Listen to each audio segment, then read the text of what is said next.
Hey, my name's Terry McNair with Real Turf Solutions, and hey, I just appreciate you guys purchasing our system. Wanted to go over some of our features of our new irrigation controller that we've installed, and we'll show you a few things about it. Alright, so this is our X-Core residential irrigation controller. This controller here, as you can see down here, has three zones, 1, 2, and 3, has a common wire. This is wired into a plug on the side, so it has a 120 outlet. And so we're going to talk about some of the features of it. As you can see, we have it in the run position. This is the position that you want the system to be in during the times that you want to use it. One of the features, if you turn it to the left, you can see that it gives you the current date, the current time, and those features. And what you would do is you just mash this button to the right, and you can adjust the date and the time by using the up and down arrows for that, and that would be the current date and the current time. Over here to the side, you see this little button right here. This is a solar sync for a sensor. You can add an irrigation sensor so it can monitor the weather and those things. On this particular controller, we have it turned off, but if you had that feature, then you would make it active as well. The next feature here is, this is our start times. This is when we would actually want the irrigation system to run. This particular one, we have it set for 5:45 a.m.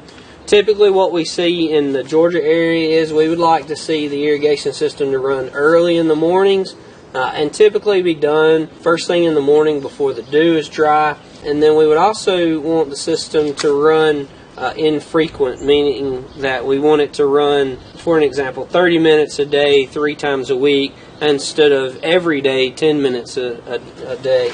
You can set multiple start times on this particular controller. You can set up to, I believe it's 4 different start times. So if you wanted it to run 4 different times in the day, you could do that. Run times. The run time is the amount of time that the irrigation controller is actually running. So in this particular scenario, we have it set for 15 minutes. You can set it for however long you want for that run time. That run time will vary depending on what you're using or what you're irrigating. Annual flowers or shrub beds may only need 15-20 minutes.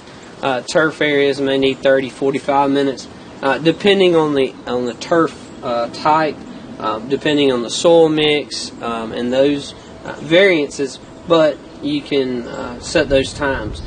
This is kind of a trial and error, so you can look at it and try it and see, and then if the grass is still needs water, then you can make the time longer. This feature here at the bottom, it says watering days. This is the actual days that the system runs. This particular system is set to run Monday, Wednesday, Friday, and Saturday. You can adjust that by just mashing the plus and minus sign. When you mash the minus sign, you'll actually see that it puts a line through the rain droplet there. That means it's not going to run on that day. If you want it to run that day, you mash the plus sign, and then it will do that as well. And so you can adjust the days across there. This particular controller has a program on it as well, multiple programs. So you could have it set to have different programs, which would allow a little bit more flexibility, but it also complicates the system as well a little bit. Another feature here, the next dial, is seasonal adjust. We recommend all of our customers just leave seasonal adjust at 100%, but if you wanted to adjust it because of the temperatures or the humidity, then you can raise the percentage up and down. So for an example, and it will adjust automatically the amount of time, the run time for the irrigation. So this particular one, it was set for 15 minutes.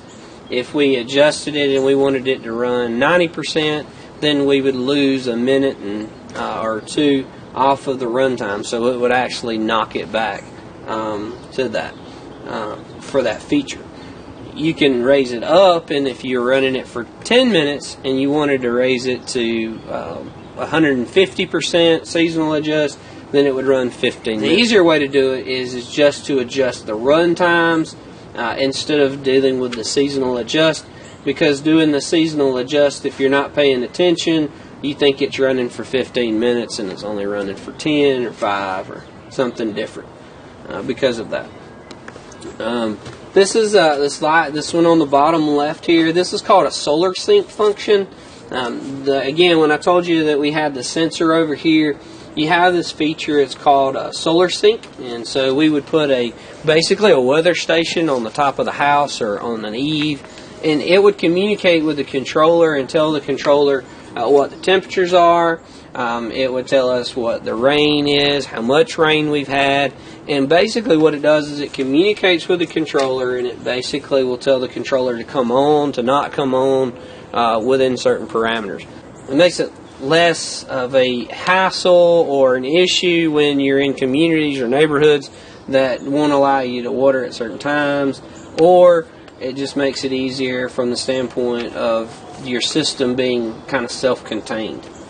And the last two features on this is a manual start, so we can actually start each individual irrigation zone by manually turning it on.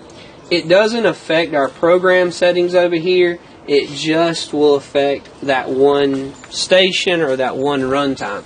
And the way you run a manual zone is you put it to manual station. We have zone 1, and we have it set for 15 minutes. If we want 20 minutes, then what we would do is we would mash this button to 20 minutes. And then what we would do is we would just flip this button straight to the run sequence.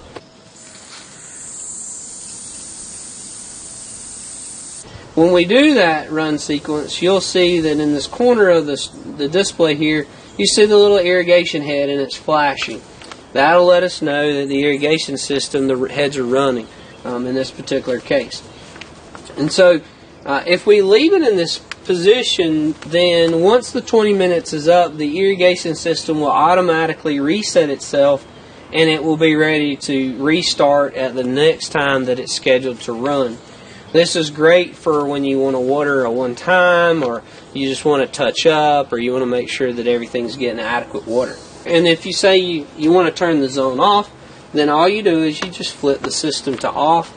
You see the indicator on the right here is the irrigation head with the circle and the line through it. That in itself lets us know that the system is off. I'll go back to this feature because say you wanted to run zone 2 or zone 3 on this particular one, then what you would do is you just mash the right arrow or the left arrow, and it changes to what zone that you would like for it to run. And then again, you just go to the run position, and the indicator shows us that it's running. During those times of the year that you want to turn the system completely off, this particular system has just the system off. And what this will do is system off basically shuts everything down. The system doesn't run during this time frame. You also see the indicator with the arrow that line through the irrigation symbol. That just lets us know that the system doesn't run and it doesn't have any issues as far as it being on. And then in the spring, when you get ready to start out the season, you want to check your settings over here, make sure that everything is good there, and then you just simply want to turn the irrigation controller to run. The other great thing that you can use, always keep in mind, is you have your Xcore manual. It comes with it, and it goes into exact and even more details of the controller and the settings in the controller and those type of things. And then also remember, you can always give us a call at Real Turf Solutions, and we can come out and help you with your irrigation system.